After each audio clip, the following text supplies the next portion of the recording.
Selamat datang di Sufi Quantum, channel tasawuf ilmiah. Slide ini menjelaskan bagaimana otak menerima input, memproses, dan menciptakan kesadaran dalam perspektif Global Workspace Theory. Misalnya, bagaimana ketika panca indera kita membaca input dari dunia nyata berupa mobil berwarna merah, kemudian menghasilkan persepsi. Persepsi ini diolah melalui pertama, yaitu batang otak sebagai saklar kesadaran yang mengatur keadaan dasar kesadaran.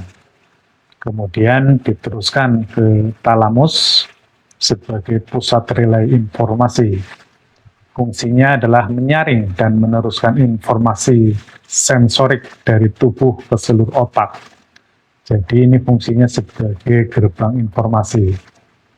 Kemudian di dalam cerebral atau korteks ini adalah sebagai ruang kerja global yang mengolah informasi menjadi pengalaman sadar, persepsi, ide, emosi, memori, dan rencana tindakan. Sehingga manusia dapat memberikan pertimbangan berupa tindakan, apakah dia akan memutuskan untuk menyeberang atau tidak. Simpulan dari slide ini bahwa ketika informasi dari dunia masuk, maka batang otak menjaga kita terjaga. Kemudian talamus menyaring dan meneruskan ke cerebral untuk mengolah di ruang kerja global, sehingga terbentuk persepsi, ide, emosi, dan selanjutnya kita memutuskan untuk bertindak atau tidak bertindak. Untuk melengkapi pemahaman tentang Global Workspace Theory, saya sampaikan slide terkait 3 sumber pembentukan gambar mental. Bahwa manusia dapat membentuk gambar mental dari 3 sumber utama. Yang pertama adalah melalui pengamatan langsung. Makna berasal dari pengalaman langsung melalui panca indera. Mata menangkap gambar kucing dalam bentuk cahaya, kemudian diolah menjadi impuls listrik dan diproses oleh otak. Dan di dalam otak muncul gambar mental itu kucing berdasarkan pemahaman, pengalaman yang ada di dalam memori otak itu. Maka terbentuklah makna, oh ini kucing. Ini adalah pengamatan langsung. Ada juga gambar mental itu muncul dari memori masa lalu, di mana makna berasal dari pengalaman yang tersimpan dalam memori. Tidak ada objeknya, tidak ada cahayanya, namun gambar tetap muncul. Jadi, dia mengambil dari memori yang tersimpan sebagai pola informasi. Pola tersebut kemudian diaktifkan kembali dan prosesnya seperti ini. Muncul gambar mental rumah di masa kecil, disertai kenangan, perasaan, dan makna. Maka kemudian otak terbentuk gambar mental.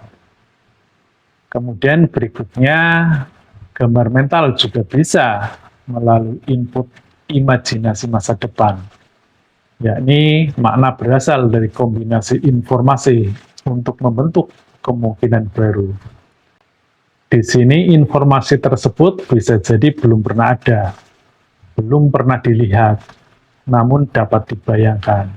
Sehingga prosesnya informasi yang pernah dimiliki kemudian dikombinasikan secara kreatif. Maka hasilnya muncul gambar mental. Dalam hal ini adalah kota terapung, disertai ide, prediksi, dan kemungkinannya. Dan otak membaca sebagai terbentuk gambar mental yang baru.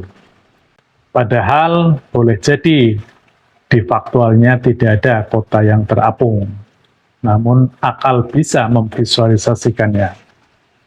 Kesimpulannya, ketiga sumber ini bekerja melalui mekanisme yang sama. Informasi dirubah menjadi pola, pola berubah menjadi makna, makna diterjemahkan dalam gambar mental, dan itu dipahami sebagai pengalaman sadar. Namun yang perlu ditekankan juga bahwa kesadaran manusia bukan hanya membaca realitas, tetapi juga membaca memori dan kemungkinan. Pemirsa, berdasarkan hal tersebut, maka saya mencoba merumuskan akar permasalahan dan rumusan permasalahannya. Bahwa akar permasalahannya, otak itu hanyalah kumpulan impul listrik. Impul listrik tidak otomatis menjadi makna. Inilah yang dalam teori kesadaran menghasilkan hard problem of consciousness, masalah besar dalam kesadaran. Karena otak tidak mungkin menyadari dirinya sendiri. Dan korelasi otak tidak sama dengan sumber kesadaran. Berdasarkan hal tersebut, maka rumusan masalahnya yaitu pertama, apakah otak benar-benar sebagai sumber kesadaran? Siapa sesungguhnya yang membaca impul listrik di otak? Dari mana munculnya makna dan pengalaman aku? Kemudian, apakah kesadaran butuh dimensi yang lebih tinggi? Jika otak hanya prosesor, siapa pengamatnya? Inilah yang akan kita bahas pada slide berikutnya. Berdasarkan permasalahan tersebut, maka hipotesa utamanya bahwa kesadaran bukan produk tunggal otak, melainkan hasil interaksi multidimensi antara naluri biologis, akal, kolbu, dan ruh. Otak adalah prosesor dan penerjemah, bukan sumber kesadaran. Selanjutnya, hipotesa turunannya adalah yang pertama, otak adalah prosesor, bukan sumber kesadaran. Yang kedua, panca indera hanya mengirim sinyal, bukan makna. Yang ketiga, makna membutuhkan pembaca, dan kesadaran bukanlah peristiwa tunggal. Dimensi lebih tinggi membaca dimensi yang lebih rendah. Dan yang keenam, kolbu adalah interface ruh, adalah sumber. Namun yang keenam ini akan kita bahas pada episode selanjutnya.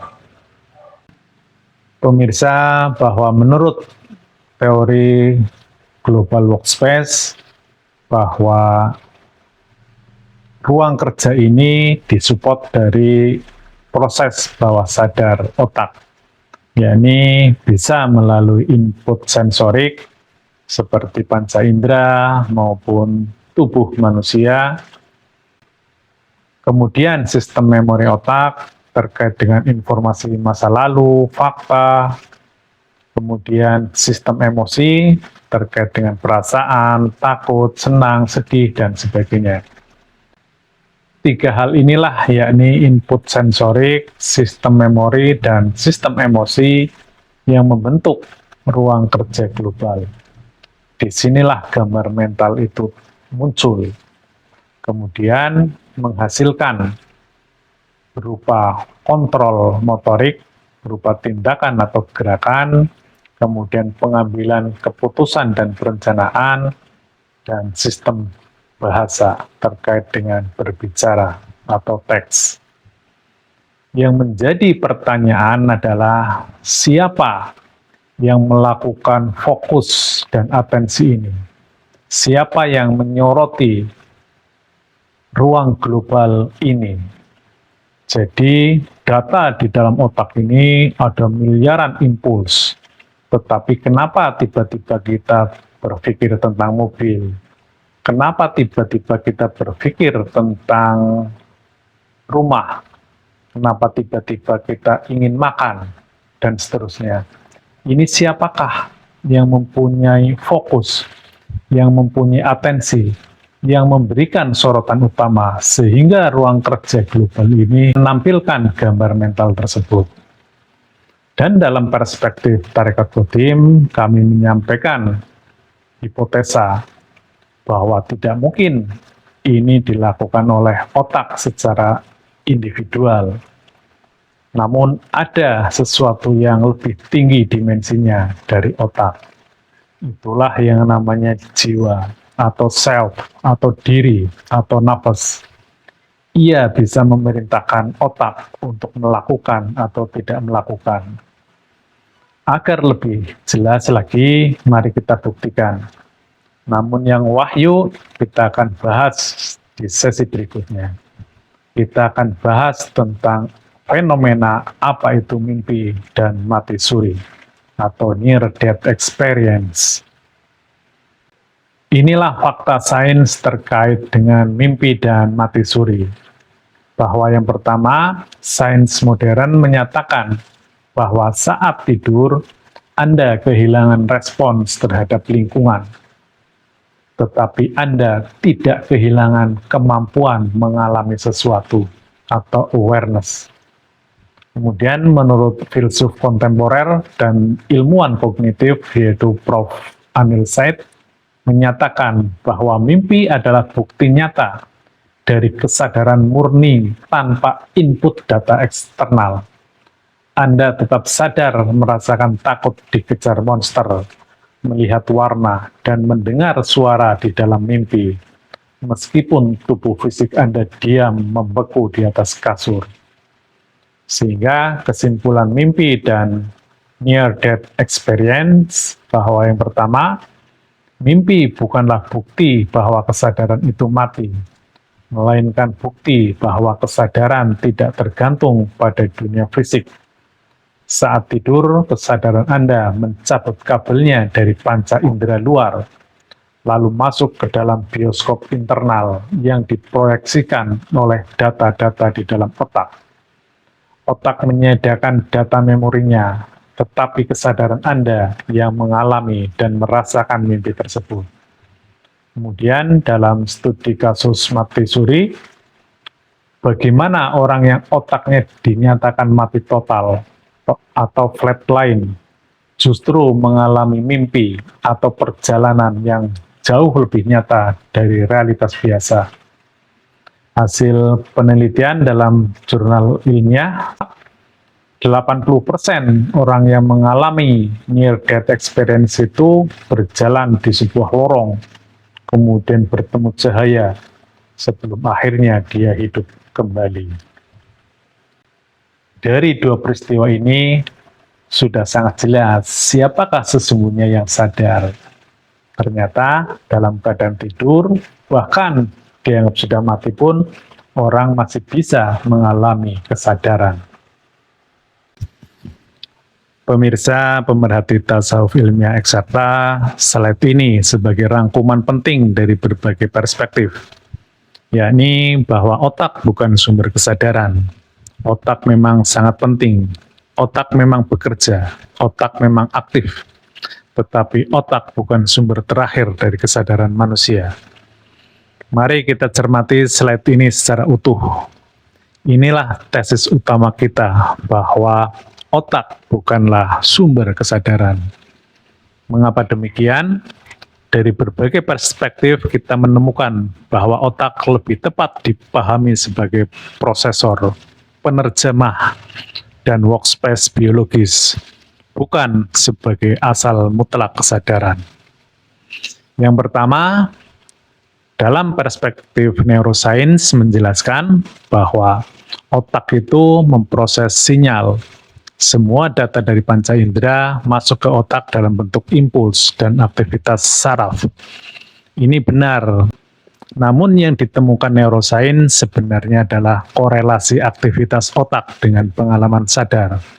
Bukan bukti mutlak bahwa otaklah yang menciptakan kesadaran. Bahkan teori seperti workspace global hanya menjelaskan bagaimana informasi tampil dan tersebar di otak. Tetapi teori itu belum menjawab pertanyaan terpenting. Siapa yang membaca makna dari informasi yang tampil itu? Kemudian yang kedua, dalam filsafat kesadaran, di sini muncul persoalan besar yang disebut the hard problem of consciousness.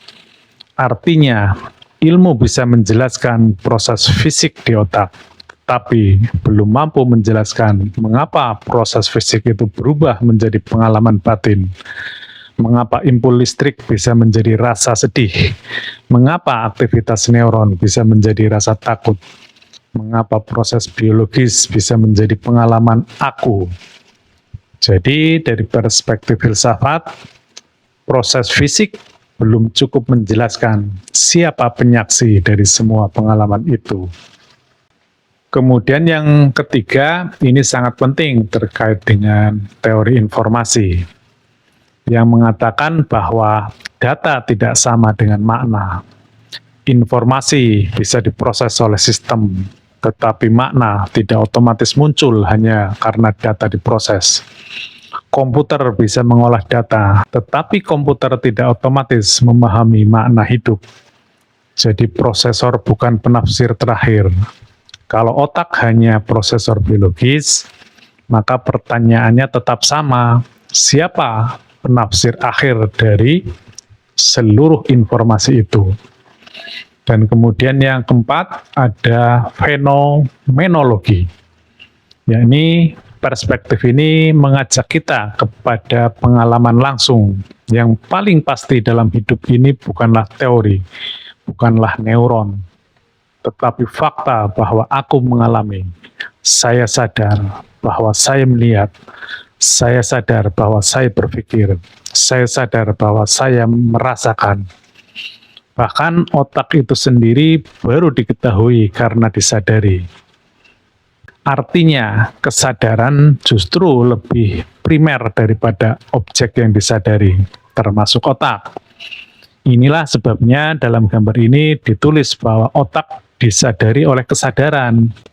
Selanjutnya dalam perspektif tasawuf ilmiah eksakta, bahwa manusia tidak hanya terdiri dari otak dan tubuh. Manusia adalah makhluk multidimensional, yang di dalam dirinya ada naluri, akal, kolbu, dan ruh. Naluri adalah dorongan biologis seperti rasa lapar, takut, bertahan hidup, dan kebutuhan dasar lainnya. Akal adalah kemampuan berpikir, menalar, menyusun konsep, dan membaca logika. Dan kolbu adalah pembaca makna, pusat rasa, nilai, kedalaman batin, dan arah kesadaran. Dan ruh adalah sumber cahaya kesadaran, dimensi tertinggi yang memberikan penyaksian dan kehidupan maknawi. Karena itu, kesadaran bukan produk tunggal otak. Otak adalah prosesor, penerjemah, dan panggung biologis. Dan kesimpulan akhirnya bahwa kesadaran lahir dari interaksi lintas dimensi antara naluri, akal, kolbu, dan ruh. Berdasarkan uraian ini semua, bukan berarti saya sedang menafikan fungsi dari otak. Otak itu tetap penting, bahkan sangat penting.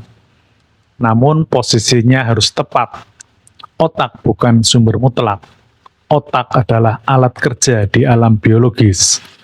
Otak menampilkan informasi, akal menyusun konsep, tetapi kolbu membaca makna, dan ruh menyinari kesadaran. Berdasarkan interaksi ini, sesungguhnya kita telah melewati apa itu peran naluri dan akal. Oleh karenanya, di sesi selanjutnya kita akan fokus kepada kolbu dan ruh untuk mencapai kesadaran yang sesungguhnya. Demikian. Terima kasih atas kunjungan dan atensi Anda. Kiranya berkenan mendukung channel ini dengan like, komen, subscribe, dan share. Jangan berhenti di ruang Anda. Bisa jadi banyak pihak yang membutuhkannya.